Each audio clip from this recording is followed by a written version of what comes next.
Yo les petits potes, j'espère que vous allez bien. Toute nouvelle vidéo, aujourd'hui je vais vous parler de...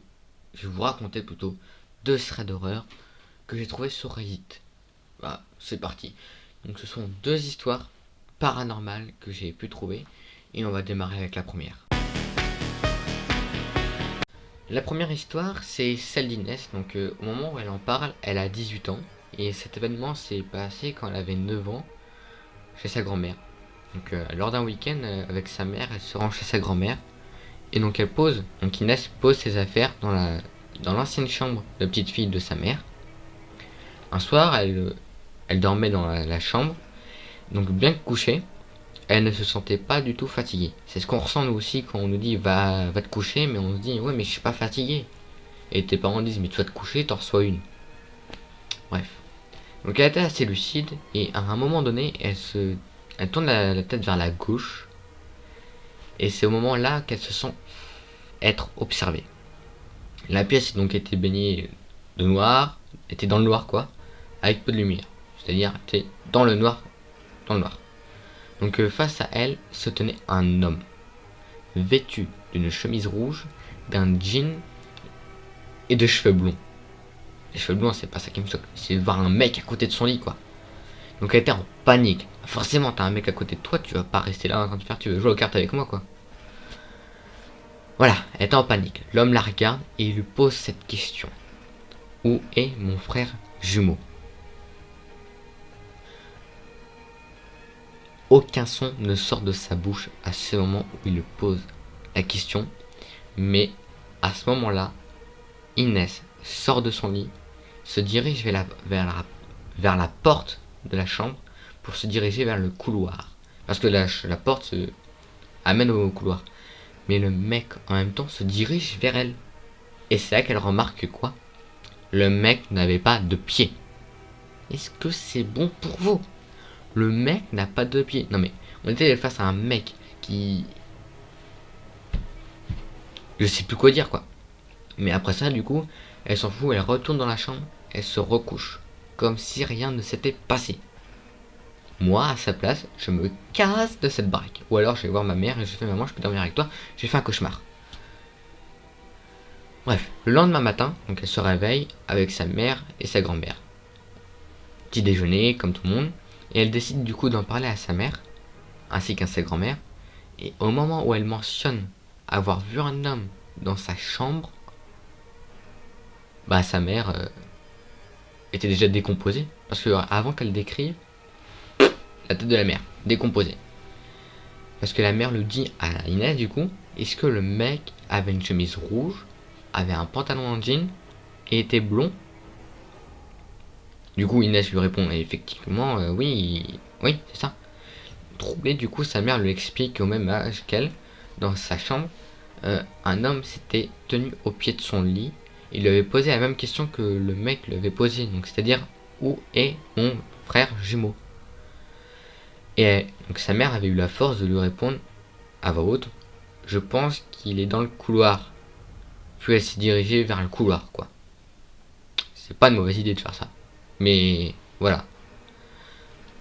Donc c'est comme ça que ça se termine. Et du coup, donc Inès nous dit qu'aujourd'hui, sa mère et elle, du coup, pensent que l'homme qui se tenait au bord de son lit était, faut pas être futé, mais pensait que l'homme était le premier frère jumeau. Faut pas être futé hein, pour savoir ça. Hein. Et que pour sa part, elle a peut-être rencontré le deuxième et que c'est pour ça que le mec était là. Mais bon. Et aussi ils disent que ça pourrait permettre leur union dans l'au-delà et voilà. C'est la fin de cette première histoire.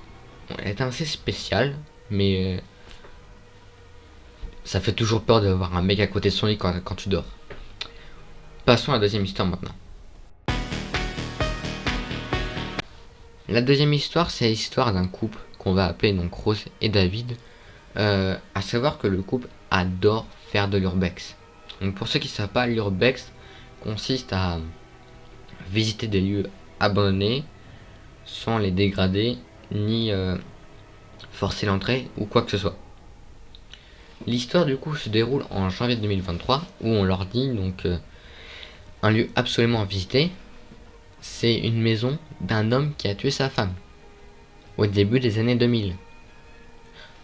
C'est totalement glauque. Vraiment. Mais ils s'en foutaient le couple, ils ont dit ça vaut peut-être le détour. Ils ont dit on va y aller, bref. Ils y vont. Et arrivé devant la maison, la porte était déjà ouverte. Même si la maison était placée comme pièce à conviction à cause du meurtre. Mais ils s'en foutaient. Donc ils vont dedans. Et une fois arrivés dans la maison, ils étaient assez impressionnés. Parce que ils disent bien que la maison était hyper grande à l'intérieur. Et là, mais il n'y avait pas que ça, c'est que Rose, elle ressentit aussi un pressenti, un truc assez particulier comme Inès tout à l'heure.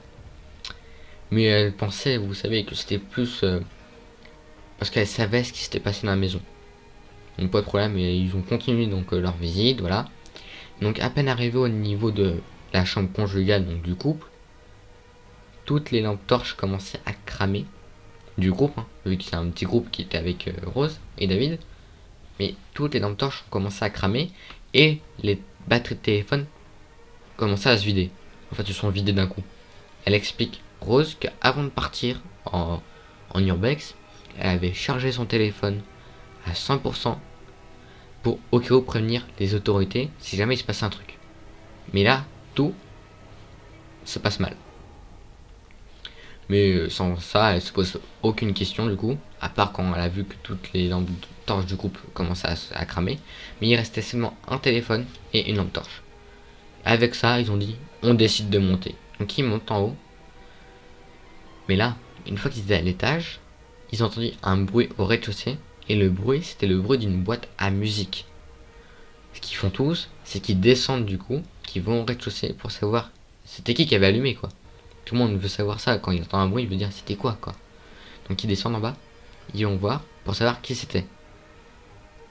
Mais et donc ils ont descendu, comme j'ai pu vous le dire, pour voir qui l'avait allumé, comme j'ai pu vous le dire. Mais personne n'était en bas.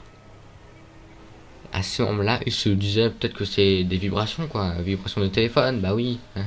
Peut-être que c'était rien de méchant quoi, peut-être un petit courant d'air. Ah oui, un courant d'air qui s'est mis à faire de la musique, bah oui. Mais du coup, Rose qui retourne en haut, mais Rose décide de retourner vers la boîte à musique. Parce que c'est une boîte à musique qui fonctionne avec des piles. Donc elle prend la boîte à musique, elle ouvre le compartiment, vous savez que les piles, ça, là, elle ne voit aucune pile dans la boîte à musique. Est-ce que c'est bon pour vous, en fait? Donc là, ils ont commencé peut-être à se poser des sérieuses questions, mais avant de finir leur réflexion, ils ont vu des traces de mains avec des cendres sur le mur. Non mais sérieux là. Mais à ce moment-là, quand ils ont vu les traces de mains du coup se poser sur le mur, ils ont dit on se barre de la baraque. Ils se sont cassés de là. Mais du coup, Rose pensait peut-être que la femme, que en fait c'était l'âme de la femme décédée et qu'elle voulait pas être dérangée. Et c'est pour ça qu'il y avait tous ces trucs. Mais voilà. Et du coup, forcément, après, quand ils sont sortis de la maison, ils se sont sentis assez bizarres parce que après cet événement, du coup, c'est normal quand tu vois ça, t'as un peu peur. Mais il n'y a pas que ça.